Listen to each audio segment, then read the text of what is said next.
नमस्कार दोस्तों, मैं महेंद्र सिंह परिहार आपका इस परिहार सर यूट्यूब चैनल में हार्दिक स्वागत करता हूं। और आज हम फिर एक इंटरव्यू लेकर आए हैं, जिसमें हम प्रदीप यादव सर से मिलेंगे और प्रदीप यादव सर से बात करेंगे कि वो कैसे सफलता उन्हें मिली है और ये वर्ग 3 में टीचर हैं और कब इन्होंने ज्वाइनिंग की थी, कब सब सारी की सारी बातें आज इससे हम करेंगे। चलिए, तो नमस्कार सर जी। नमस्ते।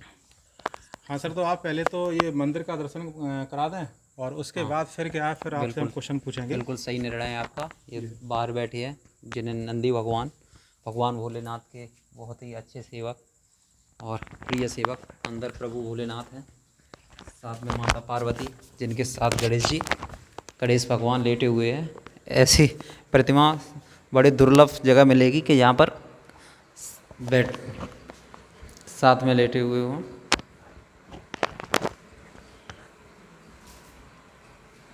चलिए, तो ये तो अभी हमने मंदिर के दर्शन किए हैं और यह मंदिर जो है यह हैबतपुरा में बना हुआ है और हैबतपुरा भिंड मध्य प्रदेश में आता है। और इसमें क्या है कि कहते हैं ना कि भगवान के बिना तो पत्ता भी नहीं हिलता है, तो बिल्कुल सही बात है। तो अब हम सर से मिलेंगे। प्रदीप यादव सर का नाम है और ये आपको बताएंगे कि कैसे इन्होंने तैयारी की थी। ये वर्ग 3 के टीचर हैं। चलिए, तो आगे चलते हैं।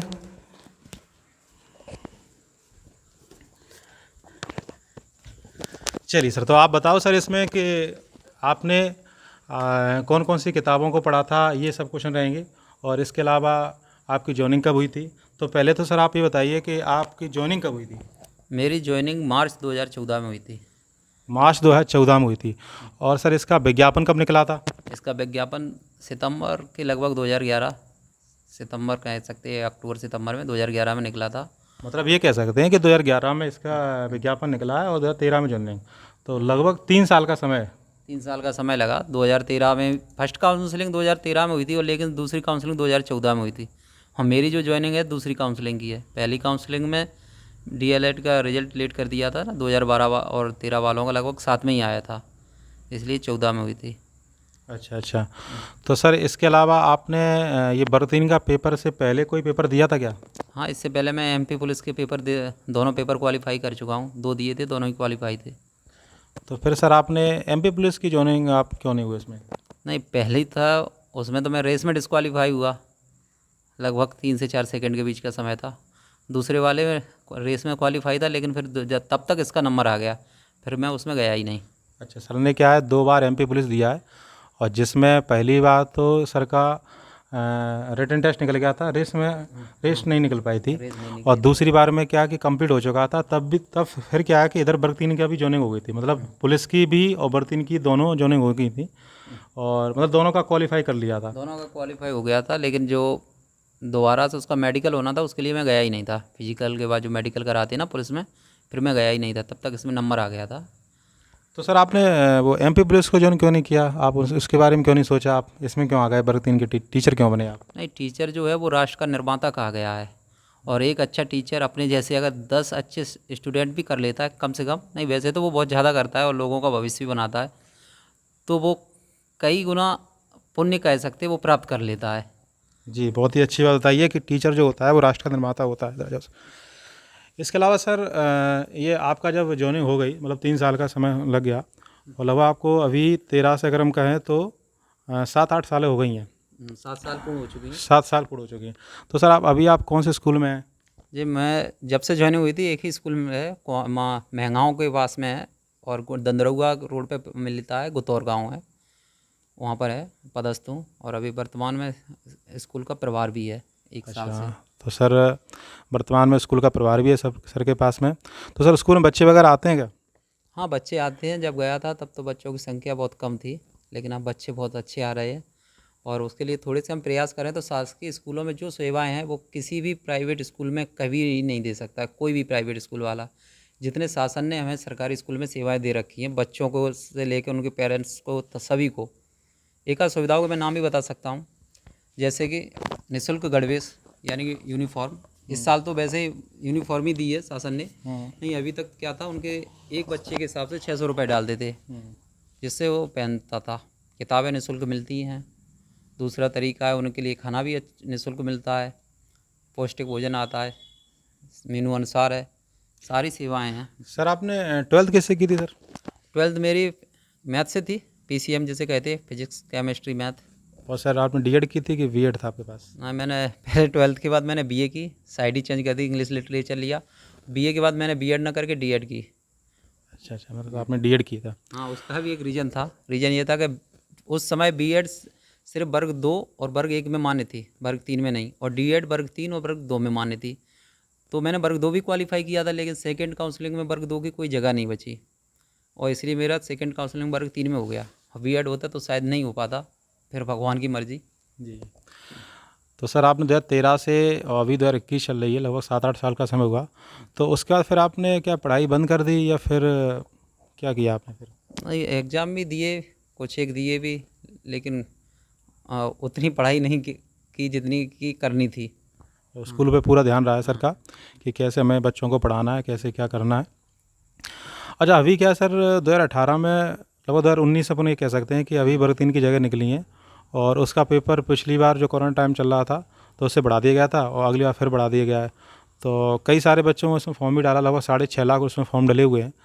और कई सारे ऐसे बच्चे हैं जो पढ़ाई स्टार्ट थी, उनकी कोचिंग वगैरह भी उन्होंने लगाई कई जगह, और लेकिन वो उसके बाद उन्होंने बंद कर दी। अब वो बच्चे ये कह रहे हैं कि सर पता नहीं पेपर कब होगा। तो वो बच्चे क्या डिमोटिवेट हो गए हैं, उनके अंदर क्या वो क्षमता नहीं रही है कई लोगों को, और कई लोग ऐसे भी जो पढ़ भी रहे हैं। तो वो लोग अपनी कैसे पढ़ाई रखें, इसके बारे में सर बताइए कुछ।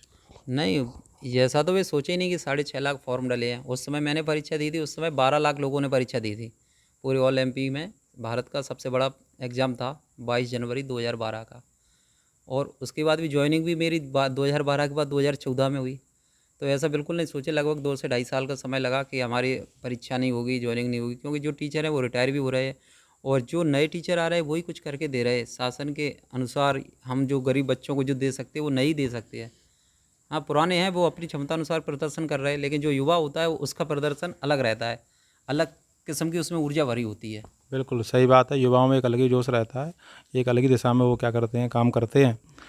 तो सर ऐसे लोग जो कोरोना टाइम में चल रहा है, वो कई लोग ऐसे हैं जो ये सोच रहे हैं कि अभी तो कोई कोचिंग वगैरह भी नहीं है, कैसे क्या पढ़ाई करें, तो वो कैसे पढ़ाई करें? नहीं, कोरोना में तो हर चीज़ के दो दो पहलू होते हैं, वरदान भी होता है, अभिशाप भी होता है। कोरोना टाइम को हम वरदान के रूप में ले सकते हैं, ले ऐसे सकते हैं कि जैसे विद्यार्थी के जो लक्षण हैं, 5 लक्षण विद्यार्थी के बताए गए हैं। काकचेष्टा बकोदयानम स्वानिद्रा तथैव च अल्पाहारी स्वल्पाहारी गृह त्यागी विद्यार्थी च पंच लक्षणम। तो 5 लक्षणों में जो गृह त्यागी वाला लक्षण है वो भी आ रहा है कि हम बिल्कुल भीड़ भाड़ से दूर रह रहे हैं, अलग रह रहे हैं, कहीं आना नहीं है, कहीं जाना नहीं है। तो इस समय हम अपनी पढ़ाई और अच्छी कर सकते हैं, अपने लक्ष्य को और अच्छे से प्राप्त कर सकते हैं। जी, बहुत ही अच्छी बात बताइए कि अभी क्या है कि अभी हमारे पास कहीं हमें जाना भी नहीं है, तो अधिक से अधिक हम पढ़ाई को ही टाइम दे सकते हैं और सिलेक्शन को ले सकते हैं। अच्छा सर, कई सारे लोग ऐसे भी हैं जो जैसे उन्होंने वर्ग 3 की तैयारी कर रहे हैं, इसके अलावा वो और कोई दूसरा भी एग्ज़ाम की तैयारी कर रहे हैं, तो उन्हें क्या एक ही एग्ज़ाम की तैयारी करनी चाहिए या फिर सभी एग्ज़ाम की तैयारी करनी चाहिए? नहीं, जैसे उन्हें तैयारी कर रहे हैं तो लगभग सबका कोर्स मिलता जुलता रहता है, 50 से 60% हर कोर्स मिलते जुलते रहते हैं, कोई भी पढ़ाई ले लें।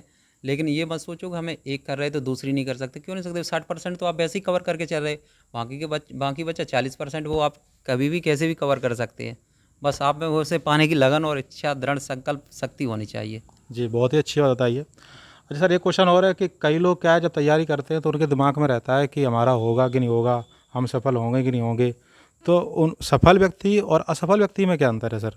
नहीं, जो हमारे दिमाग में ऐसी भावनाएं आती हैं कि सफलता मिलेगी या नहीं मिलेगी, असफल होंगे, ये आप भूल जाएं। अपने आप को ये मत सोचो कि हमें सफलता नहीं मिलेगी, सफलता अवश्य मिलेगी।